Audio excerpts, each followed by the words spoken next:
जिस तरह से राजा साहब ने बताया, ये कुछ चीज़ें तो ऐसी हैं कि जिसके ऊपर इत्तेफाक़ी राय हो सकता है। आप लोग भी मुस्तकिल शरीक होते रहे हैं इजलास के अंदर, लेकिन महसूस ये होता है कि पाकिस्तान तहरीक इंसाफ सिर्फ खाना पूरी कर रही है, कोई कंक्रीट चीज़ नहीं आई आपकी तरफ से। मौलाना फजल रहमान संजीदा थे, उन्होंने मुसव्वदा शेयर किया, उनकी पार्टी की तरफ से चीज़ें आती रहीं, वो मीटिंग में शरीक रहे, लेकिन तहरीक इंसाफ सब संजीदा नज़र नहीं आती।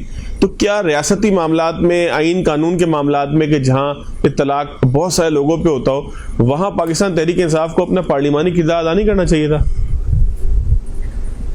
बिस्मिल्लाहिर्रहमानिर्रहीम, बहुत शुक्रिया और बिल्कुल ठीक फरमाया आपने।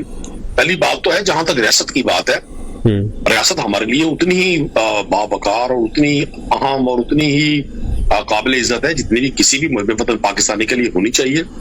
जहां तक हुकूमत की बात है, हुकूमत को और इस असेंबली को हम डे फर्स्ट से 8 फरवरी 2024 से नहीं समझते कि इनको पाकिस्तान के लोगों ने ये हक दिया है कि ये पाकिस्तान के आइन के साथ खिलवाड़ करे, बल्कि इनको ये राइट भी नहीं दिया 8 फरवरी के इंतखाबात में लोगों ने कि ये असेंबलीज में आ सके। आगे हमने बदलना खास्ता उसी एक इल्जाम के तहत, जैसे आपने अभी मुझसे सवाल में फरमाया कि जी आप क्यों नहीं पार्ट बनना चाह रहे, आप संजीदा नहीं है।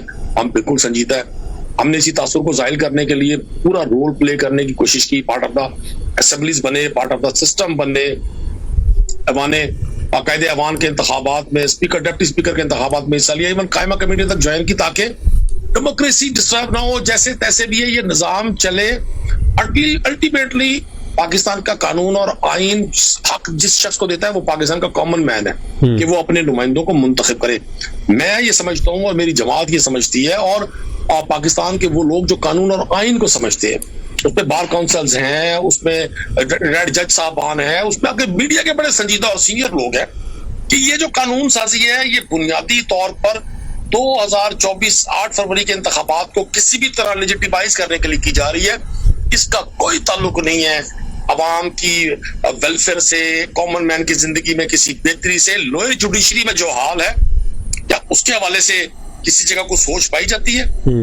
और जो कुछ पाकिस्तान के आइन और पाकिस्तान की अदालतों के साथ इस हुकूमत ने किया, अपनी उस सरकार में भी जो पीडीएम थी जो 16 माह के लिए आई थी, और जो अब इन्होंने सलूक रवा रखा, कोई शख्स माजी में अगर ढूंढेगा तो उसको कोई मिसाल नहीं मिलेगी।